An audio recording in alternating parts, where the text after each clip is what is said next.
Halo semuanya, perkenalkan nama saya Anabel Karisa Tuwo, saya biasa dipanggil Abel, NIM saya G00242113 dari kelompok A1. Eh, pada video kali ini saya akan menjelaskan beberapa hal mengenai traktus digestivus superior, inferior, dan traktus digestivus inferior, serta sistem digestivus aksesoris, dan mengenai dinding abdomen.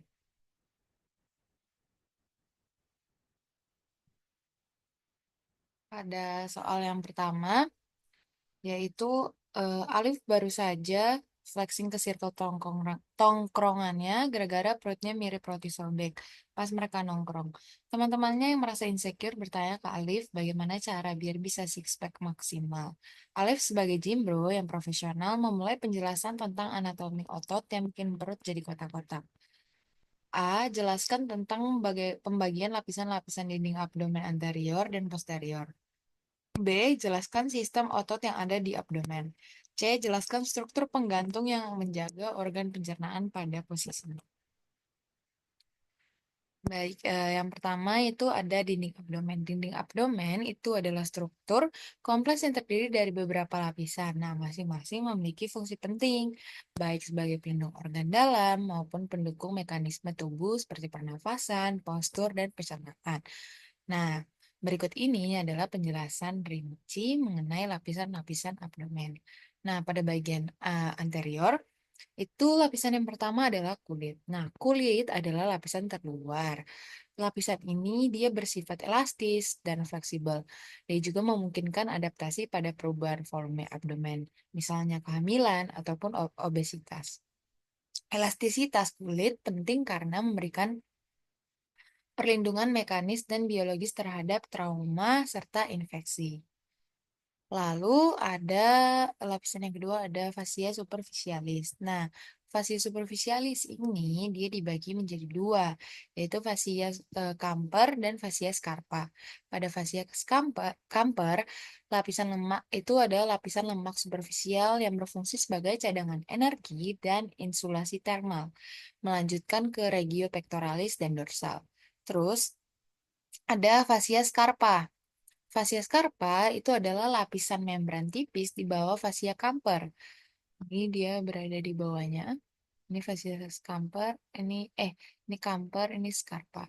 Kemudian dia berlanjut ke fasia dartos atau scrotum. Ini fasia dartos, scrotum.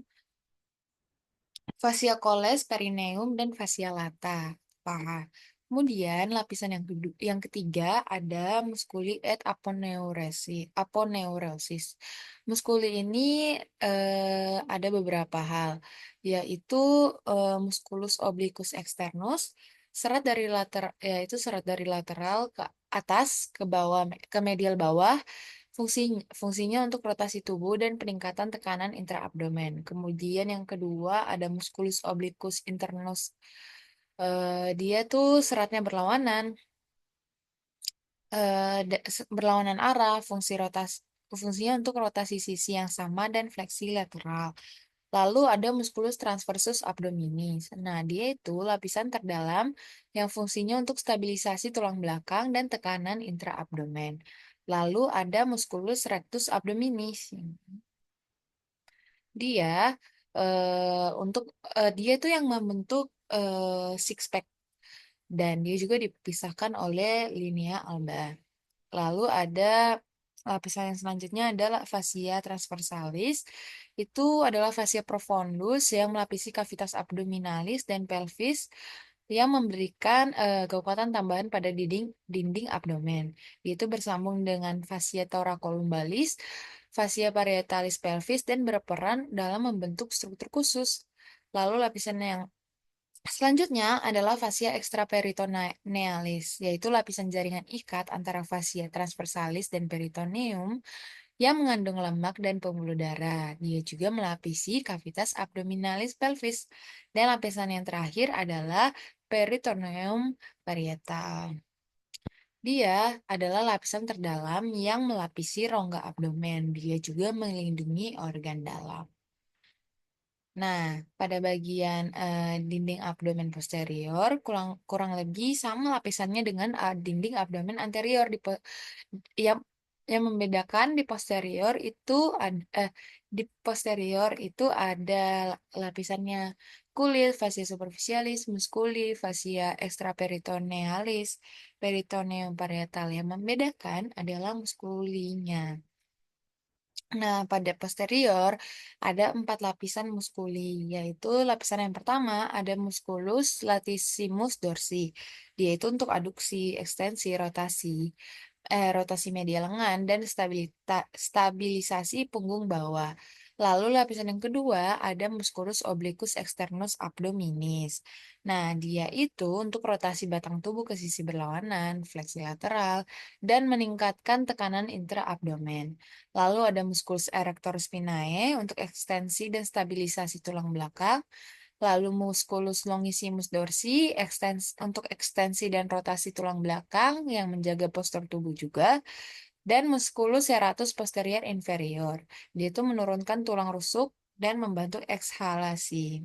Kemudian pada lapisan yang ketiga ada musculus multifidus, yaitu stabilisasi tulang belakang, rotasi, dan ekstensi ringan. Kemudian ada musculus interspinalis, itu untuk ekstensi ringan tulang belakang, menjaga keseimbangan antar vertebra, dan yang terakhir musculus obliquus internus abdominis, yaitu untuk rotasi batang tubuh ke sisi yang sama, dan dia mendukung tekanan intraabdomen. Lalu lapisan yang keempat atau yang terakhir itu ada musculus quadratus lumborum. Dia untuk fleksi lateral batang tubuh, stabilisasi tulang belakang. Kemudian ada musculus ilio iliopsoas untuk fleksi paha dan stabilisasi panggul. Lalu ada musculus transversus abdominis, stabilisasi dinding abdomen, meningkatkan tekanan intraabdomen. Nah, ini merupakan sistem otot yang ada di abdomen. Baik, kita yang pertama itu adalah musculus psoas major. Dia itu fungsinya untuk fleksi paha atau regio femoralis pada sendi kokse. Nah, psoas major itu yang ini dan psoas minornya yang kecil yang ini. Oke. Kemudian psoas minor, dia tuh fungsinya untuk fleksi lemak kolumna vertebralis lumbalis. Lalu ada quadratus lumborum. Ini quadratus lumborum yang ini. Dia itu fungsinya untuk depresi dan stabilisasi costa 12 dan sedikit gerak lateroflexio trunkus. Kemudian ada musculus iliacus. Dia untuk fungsinya untuk fleksi paha atau regio femoralis pada sendi kokse. Yang ini. Lalu ada musculus obliquus externus abdominis yang berfungsi untuk kompresi isi abdomen. Kedua muskul memfleksikan batang badan. Setiap muskulus melengkungkan badan ke sisi yang sama, membelokkan pars anterior abdomen ke sisi yang berlawanan. Kemudian ada obliquus internus abdominis. Dia fungsinya kurang lebih sama kayak obliquus externus. Yang membedakan dia setiap muskulus melengkungkan batang badan dan membelokkan pars anterior abdomen ke sisi yang sama. Nah, obliquus internus abdominis itu yang bagian dalam, internus, yang tengah. Ini lalu externus yang bagian luarnya. Kemudian ada musculus transversus abdominis yang ini. Dia itu berfungsi untuk kompresi isi abdomen. Dan selanjutnya ada rectus abdominis dan musculus pyramidalis. Nah, musculus rectus abdominis dia itu berfungsi untuk kompresi isi abdomen, fleksi kolumna vertebralis dan menegangkan dinding abdomen. Lalu eh, struktur penggantung yang menjaga organ pencernaan pada posisinya itu ada mesenterium. Yang pertama mesenterium, dia itu eh, lipatan peritoneum ganda yang melekatkan usus halus ke dinding posterior abdomen. Nah, fungsinya untuk mengandung pembuluh darah, saraf, dan limfatik untuk mendukung usus. Kemudian yang kedua ada omentum. Omentum itu dibagi menjadi dua, ada omentum majus dan omentum minus.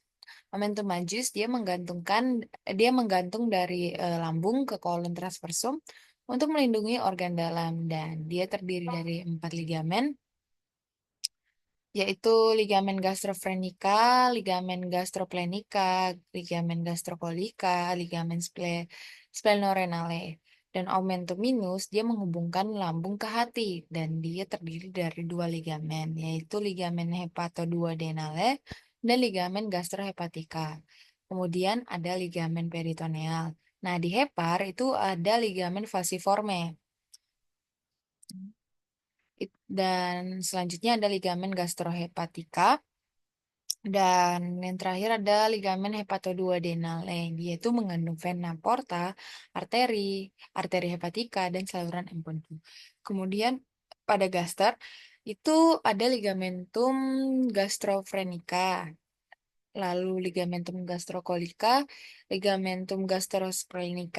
Nah, dia itu menghubungkan lambung ke limfa.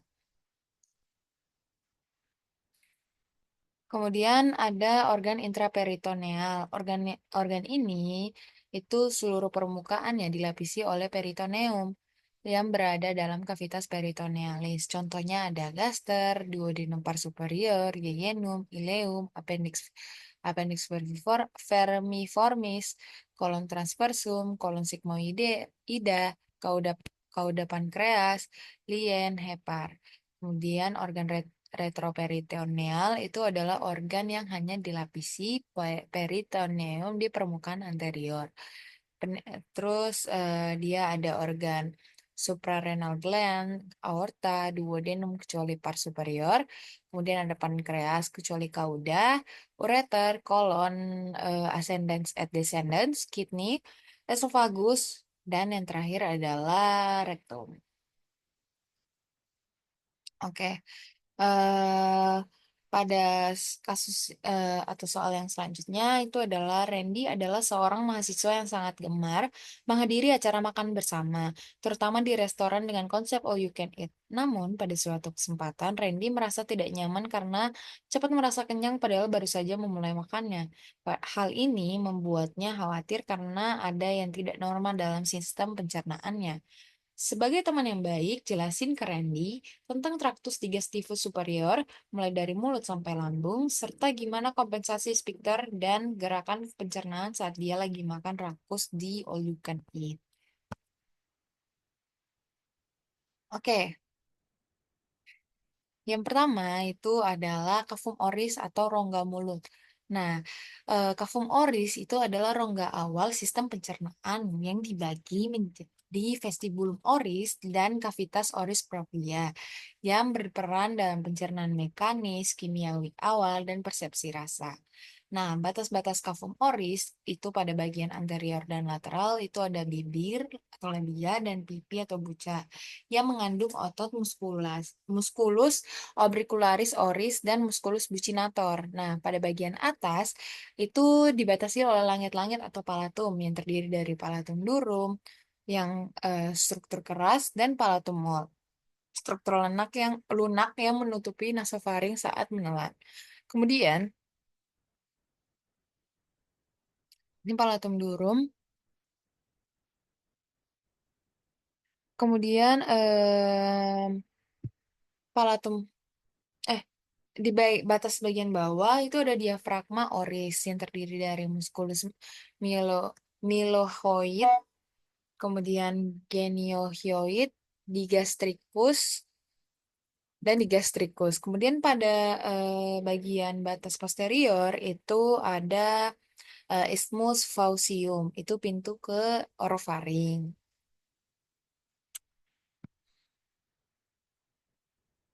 Oke, lalu yang selanjutnya ada vestibulum oris.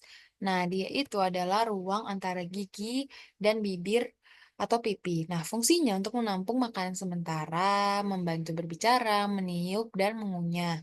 Kemudian ada cavitas oris propria, itu ruang utama di belakang gigi. Nah, fungsinya untuk pengunyahan, pencampuran makanan dengan saliva dan persepsi rasa. Kemudian, eh, pada bagian palatum atau langit-langit, itu ada palatum durum dan palatum mol. Palatum durum itu tulang keras dengan ruge untuk memanipulasi makanan. Sedangkan palatum mol itu struktur lunak untuk menutupi nasofaring saat menelan dan membantu berbicara. Kemudian ada lidah atau lingua, bagian-bagiannya itu batas anterior 2/3 anterior itu mengandung papila untuk persepsi rasa, sedangkan sepertiga posterior itu mengandung tonsila lingualis untuk fungsinya imun. Kemudian dia untuk mengunyah, menelan, dan persepsi rasa. Lalu ada otot intrinsik dan ekstrinsik. Dia itu intrinsik itu untuk mengubah bentuk lidah, sedangkan ekstrinsik itu untuk menggerakkan si lidahnya. Kemudian ada dentes atau gigi. Eh, Tipe gigi itu ada incisivus untuk memotong makanan, caninus untuk mencabik makanan, premolar dan molar itu untuk menggiling makanan. Nah, fungsinya itu untuk menghancurkan makanan secara mekanis. Oke, next ada orofaring. Nah, orofaring itu adalah bagian tengah dari faring yang terletak di posterior cavitas oris, inferior palatal mol, dan superior tepi atas epiglotis. Nah, batas-batas orofaring itu pada bagian superior itu batasnya adalah palatal mol, inferior adalah tepi atas epiglotis, anterior adalah isthmus oropharyngeum terletak di bawah isthmus faucium, termasuk bagian pharyngealis lingua. Terus pada posteriornya itu bagian dinding faring yang melanjutkan nasofaring.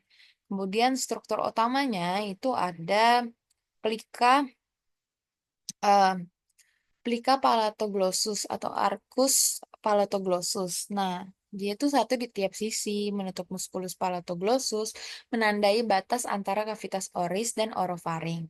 Kemudian dia membentuk isthmus faucium atau oropharyngeum di antara kedua arcus.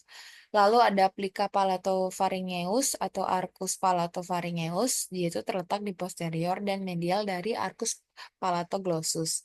Dia melindungi musculus palatopharyngeus. Kemudian ada isthmus oropharyngeum. Dia itu terbentuk dari plika palatoglossus, eh, kemudian plika palatopharyngeus, dorsum lingua, dan palatum mol. Dia itu untuk menutup sementara untuk menahan makanan atau cairan di kavitas oris yang memungkinkan pernapasan saat pengunyahan. Kemudian fungsi orofaring ini itu adalah saat menahan makan, isthmus oropharyngeum tertutup oleh palatum mol atau cekungan. Dia kemudian dorsum linguanya terangkat, gerakan plika palatoglossus dan plika palatopharyngeusnya ke garis tengah, akhirnya memungkinkan bernafas sambil mengunyah atau memanipulasi si makanan. Pada saat menelan, isthmus oropharyngeum terbuka, palatum mol terelevasi untuk menutupi nasofaring, kemudian kavitas laringes tertutup sehingga makanan atau cairan diarahkan ke esofagus. Lalu kita tidak dapat bernafas dan menelan secara bersamaan karena saluran nafas tertutup di isthmus pharyngeum dan laring. Kemudian dia berlanjut ke esofagus. Nah, esofagus sendiri itu adalah saluran otot. Nah, dia itu sepanjang kurang lebih 25 cm yang menghubungkan faring dengan lambung. Nah, fungsi utamanya adalah memindahkan bolus makanan ke lambung melalui mekanisme peristaltik. Esofagus terbagi menjadi 3 bagian utama. Yang pertama ada pars cervicalis di bagian sepertiga superior. Dia dimulai dari kartilago cricoid pada vertebra C6, terdiri dari otot lurik atau volunteer, dan dia menghubungkan faring dengan pars thoracalis. Lalu pada bagian sepertiga media ada pars thoracalis. Nah, Dia tuh terletak di rongga toraks, melewati mediastinum posterior, kemudian transisi dari otot lurik di atas dan otot polosnya di bawah. Dia juga berdekatan dengan aorta thoracalis trachea dan vena azygos. Kemudian pada sepertiga inferior ada pars abdominalis. Nah, dia itu melewati diafragma melalui hiatus esophagus di vertebrae T10, kemudian berakhir di sphincter esophagus interior les, menghubungkan esophagus dengan lambung di bagian kardia. Sepenuhnya terdiri dari otot polos atau involunteer. Kemudian, dinding esofagus sendiri ini terdiri dari beberapa lapisan, yaitu mukosa, submukosa, muscularis propria, adventitia. Lalu vaskularisasi esofagus itu pada bagian sepertiga superior pars cervicalis itu ada arteri tiroidea inferior dari truncus tirocervicalis. Dia itu mensuplai esofagus bagian atas termasuk sphincter esophagus superior atau SES. Kemudian pada bagian sepertiga media, pars thoracalis, itu arteri esofagus cabang langsung aorta thoracalis, kemudian arteri bronchialis dari aorta thoracalis atau arteri intercostalis posterior. Kemudian ada sepertiga inferior, pars abdominalis, arteri gastrica sinistra dari truncus celiacus, dan arteri frenica inferior dari aorta abdominalis. Kemudian venanya di sepertiga superior itu vena tiroidea inferior, vena brachiocephalica. Kemudian sepertiga media, vena esophagus, dan vena azygos. Kemudian vena cava superior. Lalu sepertiga inferior itu venoesophagus distal, vena gastrica sinistra, vena porta. Kemudian ada anastomosis portocaval, yaitu hubungan vena gastrica sinistra dengan vena azygos dapat menyebabkan varises esophagus dalam kasus hipertensi portal. Kemudian inervasi esofagus itu ada simpatis dan parasimpatis. Nah, simpatis itu dia dari trunkus sampai trunkus simpatikus, kemudian menghambat peristaltik dan sekresi mukosa, kemudian parasimpatis itu dari nervus vagus, nervus X membentuk plexus esophagus. Kemudian dia juga merangsang peristaltik dan sekresi mukosa. Lalu yang terakhir itu adalah gaster. Gaster itu adalah bagian paling berdilatasi dari traktus gastrointestinalis berbentuk seperti huruf J terletak di regio epigastrium, umbilicalis, dan hypochondriacum sinistra. Gaster itu menghubungkan esophagus pars abdominalis dengan institutum tenue. Nah, bagian gaster itu dibagi menjadi empat regio utama, yaitu pars cardiaca, fundus gastricus, corpus gastricum, pars pylorica. Nah, pada yang pars cardiaca, eh, dia itu dia tuh mengelilingi ostium cardiacum, lubang esofagus yang masuk ke gaster. Esofagusnya dari sini. Kemudian ada fundus gastricus. Nah, fundus gastricus itu adalah area superior dari ostium cardiacum. Nah, biasanya dia berisi udara yang terlihat pada radiograf.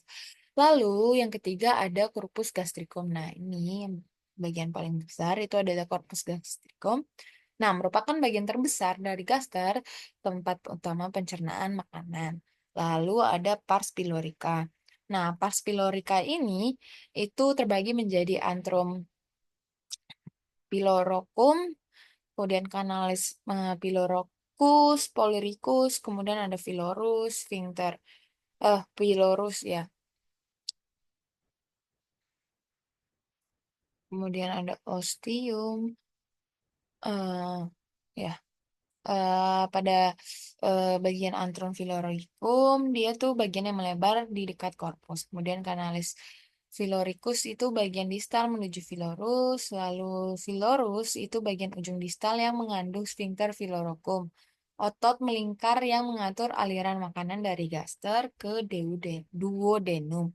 Kemudian ada ostium filoricum. Dia itu lubang distal pada tingkat planum transfiloricum di vertebra L1. Nah, kemudian ada struktur lainnya pada gaster, yaitu ada kurvatura gastrika major. Nah, itu kurvatura besar di sisi kiri gaster, tempat perlekatannya ligamentum gastrosplenicum dan omentum majus. Kemudian ada kurvatura eh, gastricus minor. Nah, yang minor itu kurvatura kecil di sisi kanan, tempat perlekatan omentum minus. Kemudian incisura cardiaca itu sudut superior tempat esofagus memasuki gaster. Lalu ada incisura angularis. Nah, incisura angularis itu em, tarik pada kurvatura minor dan sering digunakan sebagai penanda anatomi antara korpus dan pars filorica. Kemudian ada vaskularisasi pada gaster. Nah, ini gaster itu mendapat suplai darah dari cabang truncus coeliacus yang mencakup ada arteri gastrika sinistra, dia itu cabang langsung truncus coeliacus. Kemudian dia mensuplai kurvatura minor bagian atas. Kemudian yang kedua ada arteri gastrika dextra. Dia itu cabang dari arteri hepatika propria, kemudian dia mensuplai kurvatura minor bagian bawah. Lalu ada arteri gastroomenthalis sinistra, dia itu cabang dari arteri ia splenica lienalis, mensuplai kurvatura major bagian atas. Lalu yang keempat ada arteria gastroomenthalis dextra, cabang dari arteria gastroduodenalis. Kemudian dia juga mensuplai kurvatura major pada bagian bawah. Lalu yang kelima ada arteria gastrika posterior. Dia itu cabang dari arteria splenica dan dia itu kadang tidak ditemukan. Dia gunanya untuk mensuplai fundus gastricus. Nah, vena gaster bermuara ke vena porta, baik secara langsung maupun melalui cabang seperti vena gastrika sinistra, gastrika dextra, dan vena gastroomenthalis. Lalu kompensasi sphincter dan gerakan pencernaan saat makan berlebihan yaitu ketika seseorang makan dengan rakus seperti di restoran all you can eat, sesuai kasus tadi, tubuh melakukan adaptasi kompleks di sepanjang saluran pencernaan untuk menangani asupan makanan yang besar. Nah, proses ini melibatkan kerja sfinkter dan gerakan otot polos saluran cerna. Nah, kompensasi oleh sfinkter itu sfinkter berperan sebagai katup untuk mengatur aliran makanan, mencegah refluks, dan melindungi saluran cerna dari tekanan yang berlebihan. Yang pertama itu ada sphincter esophagus superior, itu SS. Nah, fungsi normalnya dia itu membuka saat menelan untuk melewatkan bolus makanan dari faring ke esophagus, kemudian menutup untuk mencegah masuknya udara ke saluran cerna.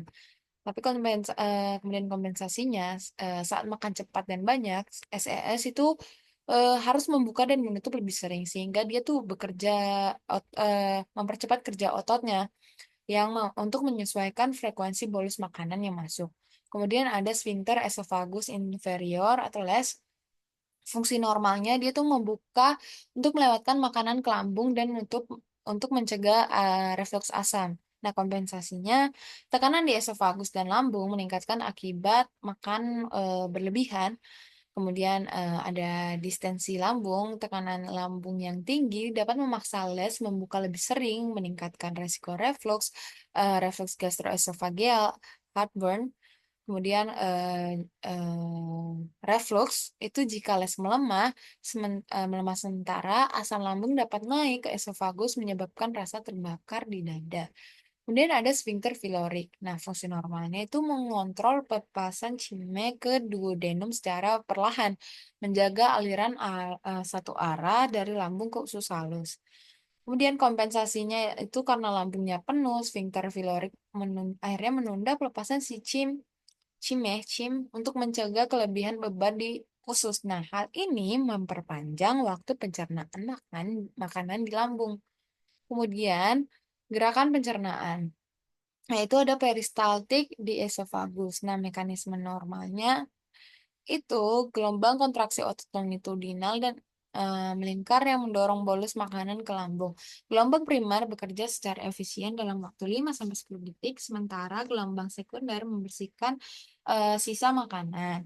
Kompensasinya dengan volume makanan yang lebih besar, kontraksi menjadi lebih kuat dan lebih sering. Esofagus bekerja lebih keras untuk menghindari stagnasi makanan di lumen. Kemudian ada gerakan lambung. Em, ada 3 mekanisme utama, yaitu relaksasi reseptif, itu saat makanan masuk, dinding lambung meregang untuk menampung si makanan tanpa meningkatkan tekanan.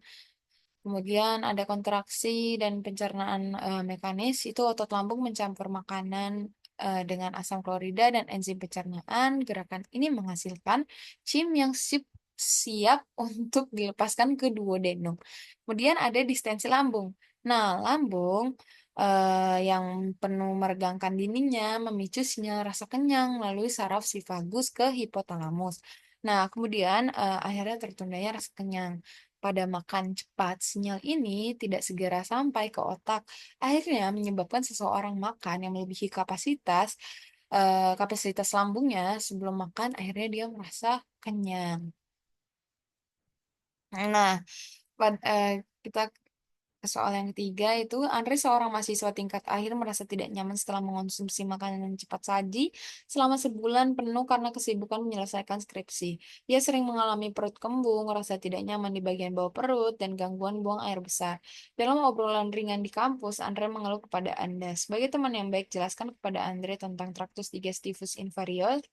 A. Jelaskan tentang perbedaan yinum dan ileum. B. Jelaskan struktur bangunan di kolon. C. Jelaskan struktur anatomi yang berhubungan dengan pengeluaran feses. Oke. Yang pertama ada yayinum dan ileum. Jadi, yayinum dan ileum adalah bagian akhir dari usus halus intestinum tenue. Nah, itu masing-masing dengan karakteristik anatomi, lokasi, dan fungsi yang berbeda. Nah, kedua bagian ini tuh bertanggung jawab atas bagian besar penyerapan nutrisi dalam saluran pencernaan. Nah, yang pertama itu ada yayinum. Yayinum itu em, eh, dia membentuk 2/5 bagian proksimal usus halus setelah duodenum. Nah, dia tuh di sebagian besar yayinum tuh ada di kuadran kiri atas abdomen. Kemudian diameternya dia juga lebih besar daripada si ileum. Lalu eh, dinding yayinum tuh lebih tebal dengan lapisan mukosa yang memiliki banyak plikai circulares atau lipatan melingkar yang menonjol ke dalam lumen. Kemudian vaskularisasinya ada arteriae atau pembuluh melingkar. Nah, dia tuh lebih sedikit dan kurang kompleks dibandingkan ileum. Lalu ada vasa recta atau arteri lurus, dia itu lebih panjang dibandingkan ileum. Kemudian eh, ada arteriae iunales, itu dia cabang dari arteria mesenterica superior. Dia tuh membentuk sistem vaskular yang mendukung fungsi penyerapan yayinum. Kemudian pada ileum itu dia membentuk 3/5 bagian distal usus halus setelah yayinum. Dia berada di sebagian besar kuadran kanan bawah abdomen. Kemudian dia diameternya lebih besar, lebih kecil dibandingkan yayinum. Kemudian dindingnya lebih tipis dibandingkan yayinum. Lipatan mukosanya itu plikai circulares lebih sedikit dan kurang menonjol. Kemudian vaskularisasinya arteriae itu arteriae-nya lebih banyak dan lebih kompleks dibandingkan yayunum, sedangkan vasa rektanya lebih pendek dibandingkan yayunum. Kemudian ada lemak mesenterium, dia juga lebih banyak dibandingkan yayunum. Kemudian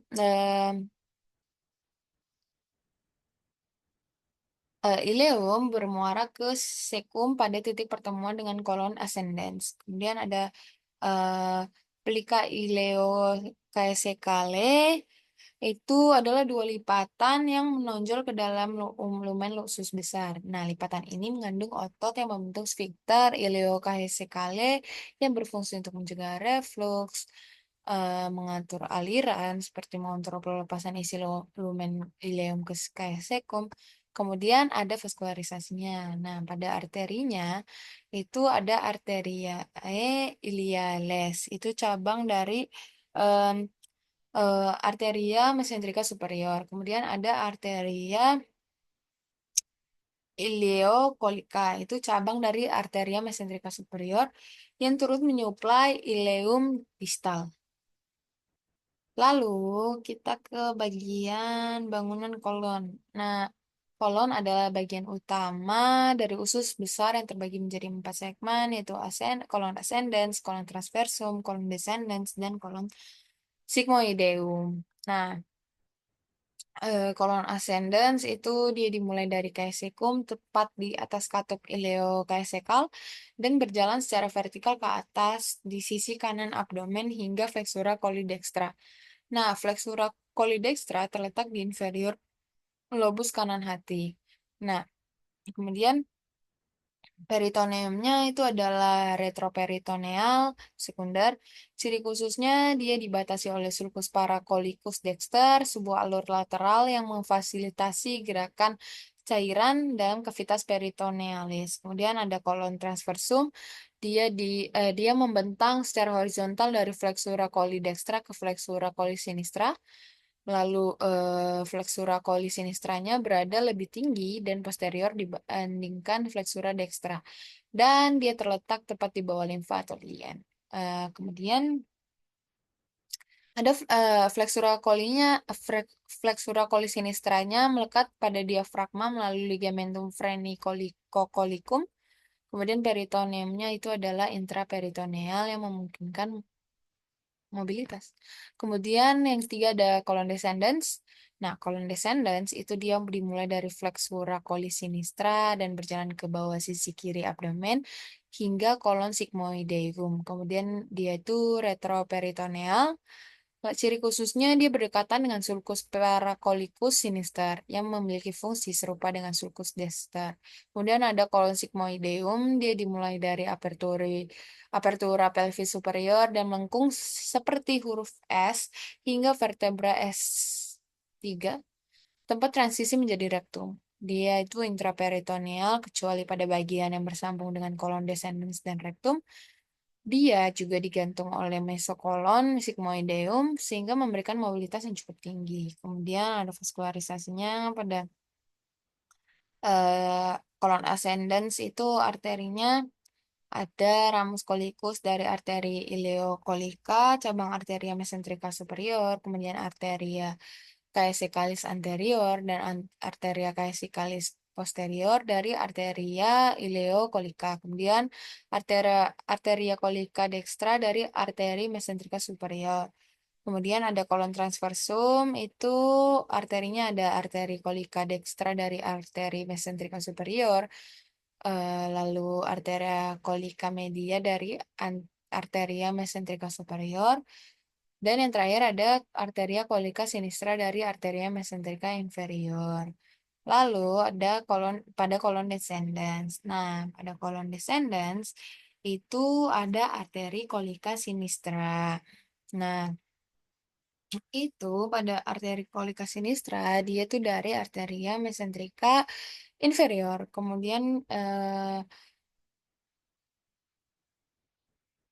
kolon sigmoideum itu arterinya cabang-cabang arteria sigmoidea dari arteria mesenterika inferior. Kemudian ada flexura coli. Flexura coli dextra itu dia di inferior lobus kanan hati, dia karakteristiknya melengkung lebih landai dibandingkan flexura sinistra. Lalu ada flexura coli sinistra, dia di inferior limpa atau lien, dia karakteristiknya lebih tajam, lebih tinggi, dan lebih posterior dibandingkan flexura dextra. Lalu dia tuh melekat ke diafragma melalui ligamentum frenicocolicum. Lalu struktur anatomi yang berhubungan dengan pengeluaran feses. Itu ada rektum dan kanalis analis. Nah, rektum Rektum dan kanalis analis adalah bagian akhir dari saluran pencernaan yang bekerja sama dalam menyimpan feses, mempersiapkan eliminasi, dan mengatur kontrol pengeluaran melalui sfinkter dan otot dasar panggul. Rektum dimulai dari rectosigmoideum, level vertebra S3, dan berakhir di kanalis analis. Dengan panjang sekitar 12-15 cm, rektum bersifat retroperitoneal dan dia memiliki lapisan mukosa fleksibel untuk menyimpan feses sementara dan lapisan otot polos untuk kontraksi kuat saat defekasi. Serabut sensorik pada dinding rektum mendeteksi peragangan akibat feses, akhirnya memicu refleks buang air besar. Lalu pada kanalis analis itu adalah saluran sepanjang kurang lebih 4 cm yang menghubungkan si rektum dan anus. Dia ada sphincter ani internus, itu otot polos dan involuntir untuk menjaga kontinensia. Lalu ada sphincter ani externus, otot lurik dan volunteer untuk kontrol sadar. Kemudian ada juga otot puborectalis. Dia tuh membentuk sudut anorektal untuk mencegah keluarnya feses dan meluruskannya selama defekasi. Lalu ada arterinya pada rektum dan kanalis analis itu ada arteria rectalis superior.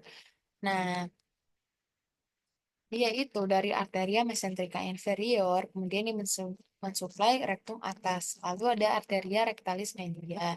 Dari arteria iliaca interna mensuplai bagian tengah rektum dan kanalis analis. Lalu ada arteria rectalis inferior dari arteria pudenda interna mensuplai bagian bawah kanalis analis.